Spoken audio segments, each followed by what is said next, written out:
첫째, 마등, 한수 등 후반이 평정되지 않아 오랫동안 남정에 매달릴 수 없으며, 둘째, 수전에 익숙하지 못한 군사가 수전을 하려고 하는 것이며, 셋째, 말먹이가 없는 한겨울에 온 것이며, 넷째, 기후와 풍토가 받지 않아 질병에 걸릴 것이므로 결국 조조군은 반드시 패할 것이라고 장담했습니다.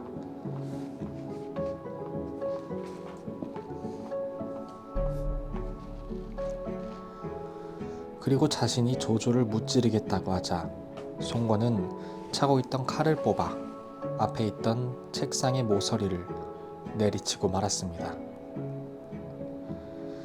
대신들 중에 또다시 조조에게 항복하자고 하는 자가 있으면 좋기 이처럼 될 것이라고 말했습니다. 오종강은 손권의 내정을 총괄하는 장소가 항복하는 것만이 최선이라고 주장한 부분에 대하여 다음과 같이 비판했습니다. 장소는 엄중한 손책의 부탁을 저버렸다. 이를 두고 어떤 사람은 결정하기 어려운 국내의 일이 있으면 장소에게 물어보라고 했으니 원래 그에게 국외 일은 물론 다른 일도 물은 것이 잘못이다고 해명했다. 나는 내정에 밝은 사람이 외적의 침입에 관해서는 어둡다는 말을 듣지 못했고, 또 외적의 침입에 대처할 줄 모르는 사람이 내정을 잘 처리한다는 말은 들어본 적이 없다. 외적을 물리치는 것이 바로 내정을 안정시키는 길인 것이다. 쳐들어오는 외적에게 저항할 생각도 못하는 사람이 내정에 밝은 사람이라고 말하는 것은 결단코 믿지 못하겠다. 송권은 주유를 대도독에 임명하고 조조군을 무찌르는데 진권을 주었습니다. 주유는 제갈량이 자신과 손권의 마음을 훤히 꿰뚫어 보고 있는 것을 알고는 머지않아 강동의 걱정거리가 될 것이라고 생각했습니다.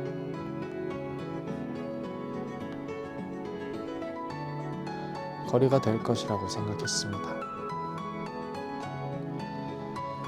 그래서 이참에 제갈량을 처치하고자 마음먹었습니다.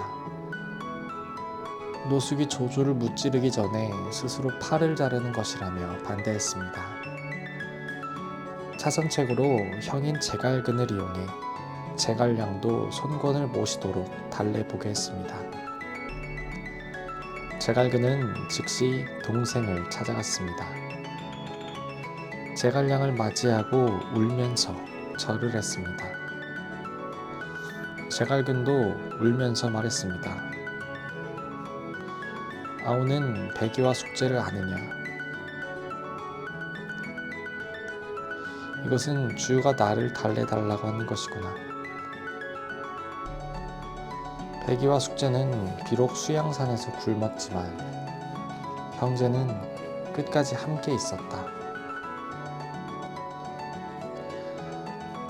나는 너와 한 어머니에게서 태어나 같은 젖을 먹고 자랐는데 서로가 다른 주인을 섬기면서 아침 저녁으로 볼 수도 없으니 배기와 숙제를 보기에 부끄럽지 않느냐. 형님께서 말씀하시는 것은 정이고 아우가 지키려는 것은 의리입니다. 아우와 형님은 모두 한나라 사람이고 저는 지금 유비께서는 바로한 황실의 후예이시니 형님께서 동호를 떠나 아우와 함께 유황숙을 섬기시면 위로는 한나라 신하로서 부끄럽지 않고 형제 또한 같이 살 수 있으니 이것이 정과 의리를 지킬 수 있는 방책입니다. 형님의 생각이 어떠하신지 모르겠습니다. 제갈근은 동생을 회유하러 갔다가 도리어 회유를 당하는 꼴이 되었습니다. 제갈근이 동생 달래기에 실패하자 주유가 직접 나서기로 했습니다. 지혜와 지혜가 만나서 화합해야 하는데 재주끼리 만나니 다툼만 일어나게 생겼습니다.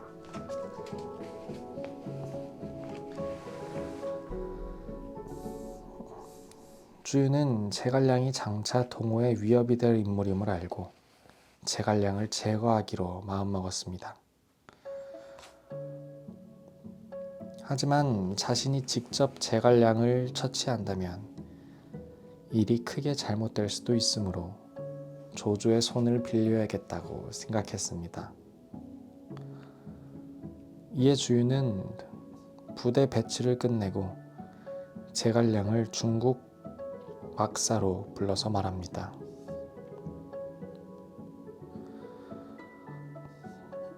전에 조조는 군사가 적고 원소는 군사가 많았음에도 조조가 원소를 무찌를 것은 허유의 계책에 따라 먼저 군량이 있는 오소를 불태웠기 때문이었소. 지금 조조의 군사는 83만이나 되고 우리 군사는 고작 5에서 6만 명이니 어찌 막을 수 있겠소. 역시 조조의 군량을 먼저 태운 다음에나 무찌를 수 있을 것이오. 내가 알아보니 조조군의 식량과 말먹이는 모두 추철산에 쌓여 있다고 하오. 선생은 옛날부터 형주에 사셨으니 지리를 잘 아시겠죠. 내가 군사 1,000명을 드릴 터이니 수고스럽지만 선생께서는 관우, 장비, 조은과 함께 밤을 이용해 추철산으로 가서 조조의 양도를 끊어주시오. 이는 각자 주인을 위하는 일이니 핑계대지 마시기 바랍니다. 제갈량은 주유가 손권을 섬기자고 손을 내밀었으나 이를 거절하자 자신을 죽이려는 계책임을 간파했습니다. 하지만 핑계를 대면 웃음거리가 될 것이기 때문에 일단 승낙했습니다. 노숙은 제갈량이 이 같은 사실을 알고 있는지 궁금했습니다.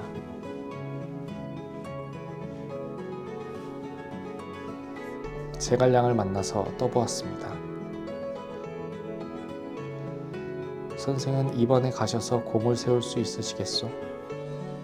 나는 수상전이든 육상전이든 기마전이든 전차전이든 어느 것도 절묘하지 않은 것은 하나도 없소. 공을 이루는 것쯤 무슨 걱정이겠소. 잘하는 것이 한 가지밖에 없는 강동의 공과 주유를 나와 비교해서는 곤란합니다. 나와 주유가 어째서 잘하는 것이 한 가지밖에 없다는 것이오. 내가 이곳 강남 아이들이 부르는 노래를 듣다 보니 길에 엎드려 관문을 지키는 데는 노숙을 쓰라. 강을 사이에 두고 물에서 싸우는 데는 주유가 있다.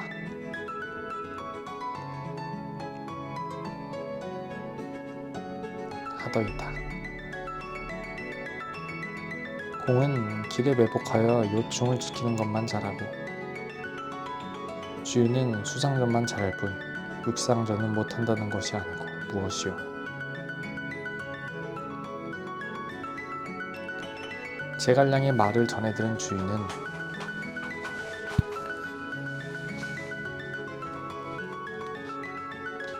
화가 나서 스스로 직접 군사를 이끌고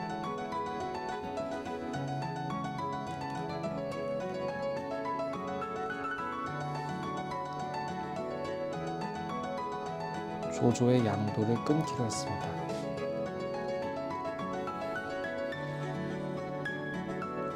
노숙이 다시 제갈량에게 알려주자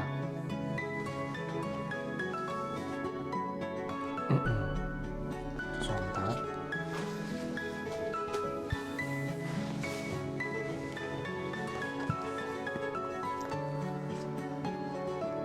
제갈량은 주유가 생각했던 바를 알려주었습니다. 아울러 마음을 합쳐 조조를 무찔러야 된다고 했습니다.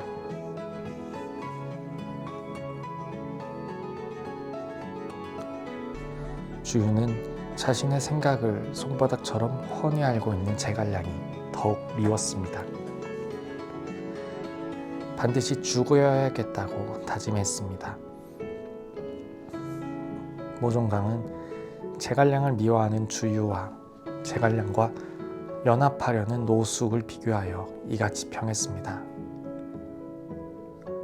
제갈량은 초가를 나오기 전에 이미 유비에게 손관과 손잡아야 한다고 말했다.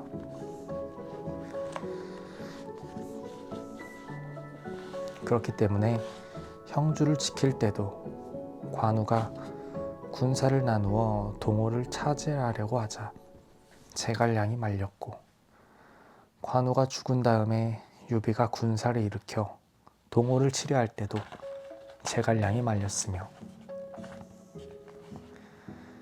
백제성에서 어린 아두를 부탁받은 뒤부터 제갈량은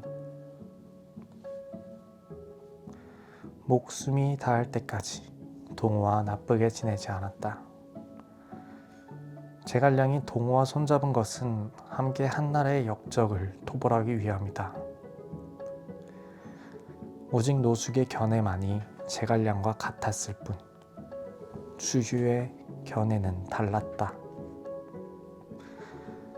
노숙은 제갈량을 끌어들여 도움을 받으려고 했지만 주유는 제갈량을 죽이려고만 했고, 노숙은 유비를 끌어들여 도움을 받으려고 했지만 주유는 다시 유비도 죽이려고 했다.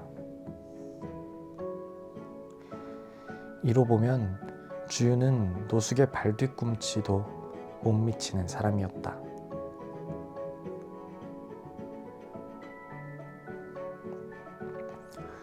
그렇기는 하지만 노숙이 유비와 제갈량이 인거린 것을 알았기 때문에 지원 세력으로 삼으려 했다면, 주유 역시 유비와 제갈량이 인거린 것을 알았기 때문에 죽여서 후환을 없애려 했던 것이다.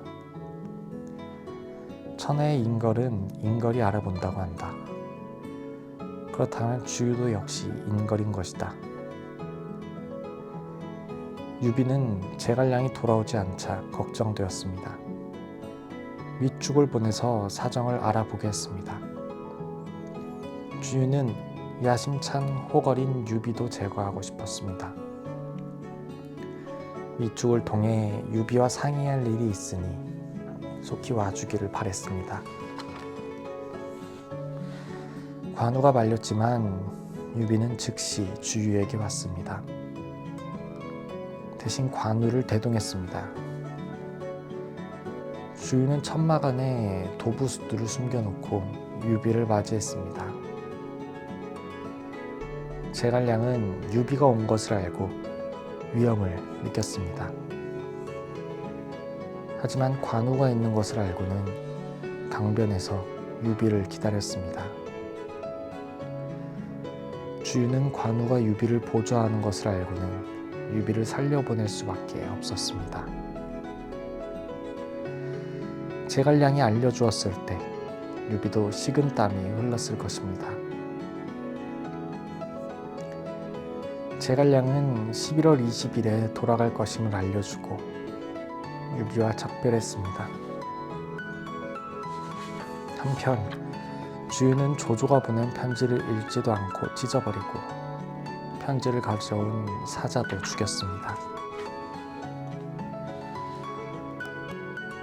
즉시 감령을 선봉으로 삼아 공격했습니다.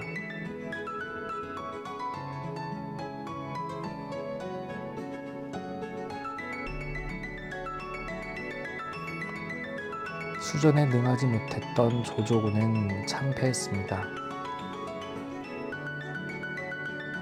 조조가 잔윤과 채모를 탓하자 곧장 수군 훈련에 돌입했습니다.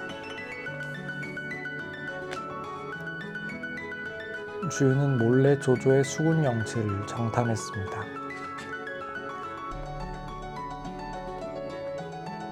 영체가 질서정연한 것을 보고 이들을 훈련시키는 채모와 장윤을 먼저 제거하기로 마음먹었습니다.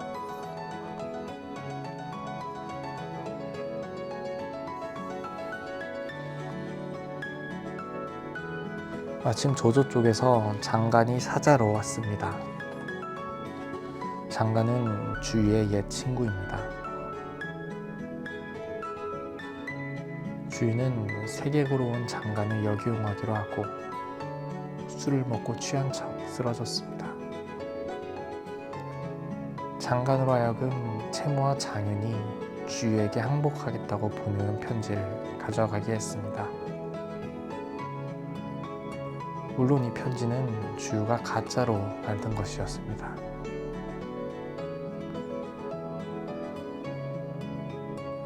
장관이 가져온 가짜 편지를 본 조조는 대노하여 즉각 채모와 장윤의 목을 베라고 명령했습니다. 그들의 목이 떨어지자 조조는 정신이 번쩍 들었습니다.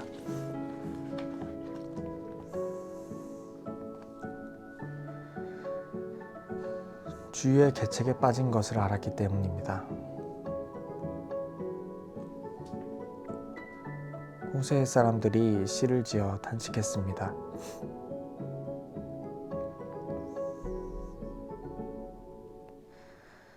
조조의 간교함에 당할 사람 없다 하더만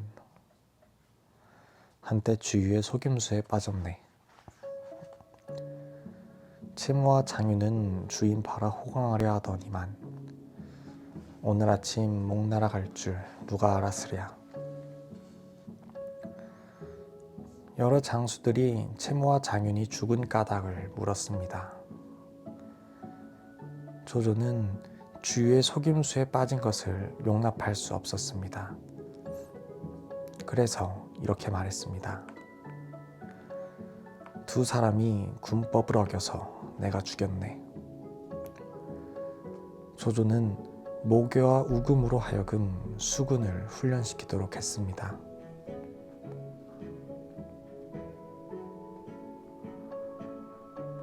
주유는 채모와 장윤이 제거된 것을 알고 매우 기뻤습니다. 주유는 제갈량도 자신의 계책을 알고 있었을 것이라 믿었습니다.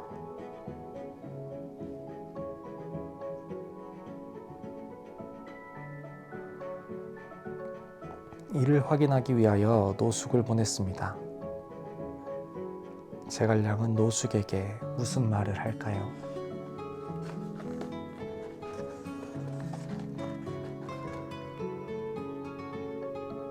노숙은 제갈량이 주유의 계략까지는 알지 못할 것이라 여겼습니다. 제갈량을 찾아간 노숙이 그동안 바빠서 뵙지 못했다고 인사말을 건네자 제갈량도 주유 도독에게 축하를 못 드렸다고 대답했습니다. 노숙은 깜짝 놀라 얼굴빛까지 변했습니다. 선생이 어떻게 아셨소? 그런 계책은 장관에게나 쓸 수 있는 것이오. 비록 조조를 잠깐 속였을 뿐 그는 금방 깨달았을 거요. 다만 자신의 실수를 인정하지 않으려는 것일 뿐이죠. 이제 채모와 장윤이 죽어 강동의 걱정거리가 사라졌으니 어찌 축하를 안 할 수 있겠소. 듣자니 조조는 모교와 우금을 수군 도둑에 임명했다고 하던데 어쨌든 그 두 사람의 손에서 조조의 수군은 거덜이 나게 되었소이다. 노숙은 몇 마디 얼버무리고 다시 주유를 만났습니다. 제갈량이 자신이 한 말을 주유에게 전하지 말라고 했음에도 낱낱이 사실을 말했습니다. 주유는 더욱 놀랐고 그럴수록 제갈량을 반드시 죽여야겠다고 다짐했습니다. 다음날 주인은 여러 장수들과 의논할 사항이 있다고 하면서 제갈량을 불러들였습니다. 며칠 안에 조조와 싸우게 될 듯하오. 강에서 싸우자면 어떤 무기를 위주로 해야겠습니까? 큰 강 위에서는 활과 화살이 중심이 되어야겠지요. 선생의 말씀이 내 생각과 같습니다. 하지만 지금 군중에는 바로 그 화살이 부족합니다. 수고스럽지만 선생께서 책임지고 화살 10만 개만 만들어 적과 싸울 수 있도록 해주시겠습니까? 이것은 공적인 일이니 거절하면 곤란합니다. 열흘이면 다 만들 수 있겠지요.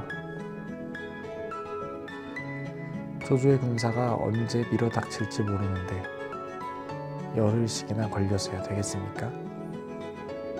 사흘이면 족합니다. 그날 10만 개의 화살을 조달해 드리도록 하지요.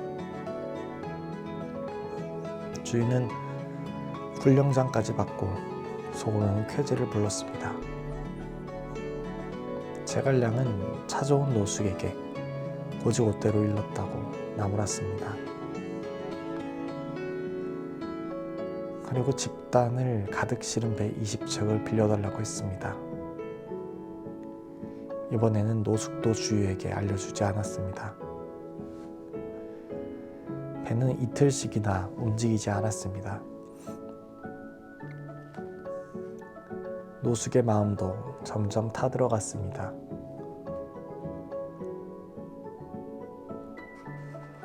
사흘째 되는 날, 첫 새벽에 제갈량은 노숙과 함께 배를 몰고 강으로 나갔습니다.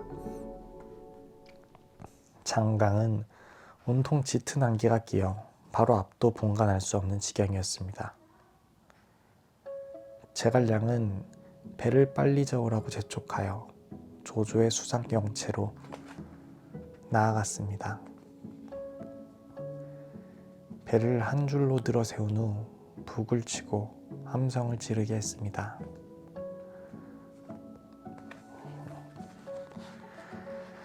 조조의 병사들이 일제히 나오면 어쩌려고요?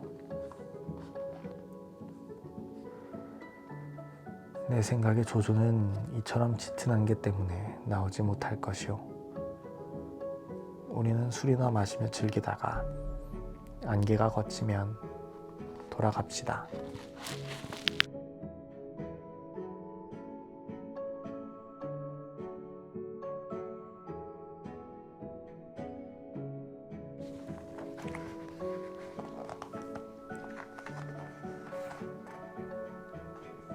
육상 영체로도 사람을 보내 장류와 서왕에게 국록은 3,000명씩 대동하고 급히 강변으로 나와 화살을 쏘면서 지원하도록 하라.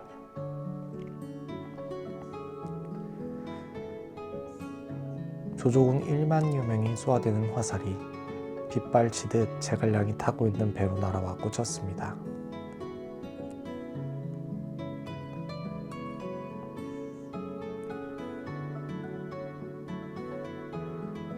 어느덧 해가 높아지고 안개가 걷히자 제갈량은 배를 거두어 빨리 돌아왔습니다.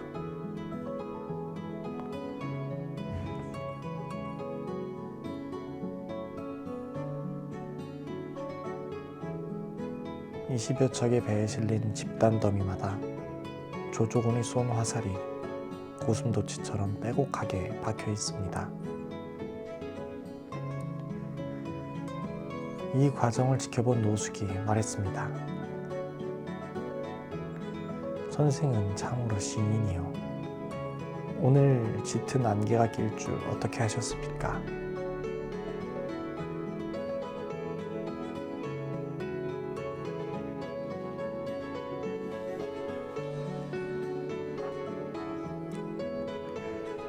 장수가 되어 천문을 알지 못하고 지리를 알지 못하고 비문을 알지 못하고 음양을 알지 못하고 진도를 볼 줄 모르고 병세에 밟지 못하다면 이것은 유문열한 사람이요. 나는 이미 사흘 전에 오늘 짙은 안개가 낄 것을 예상했었소.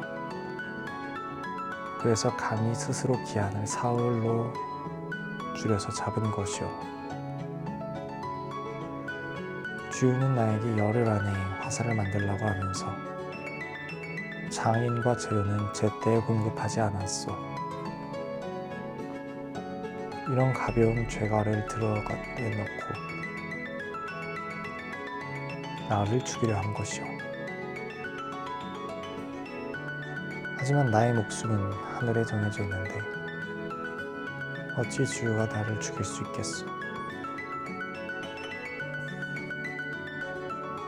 노숙은 제갈량의 말에 가슴 깊이 감복했습니다. 노숙의 말을 들은 주유는 크게 놀란 채 공명의 지략이 귀신 같아 따라갈 수 없다며 탄식했습니다.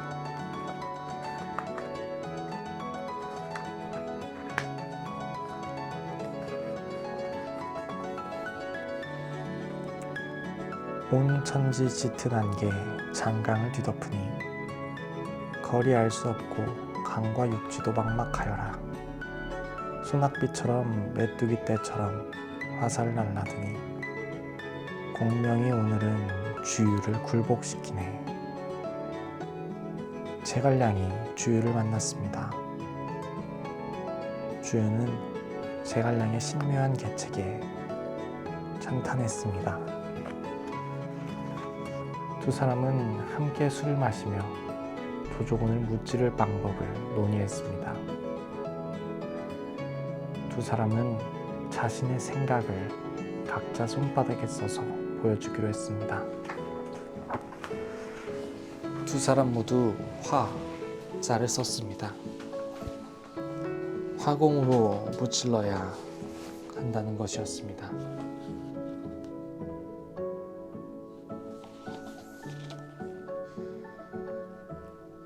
두 사람은 서로의 뜻이 통하자 크게 웃었습니다.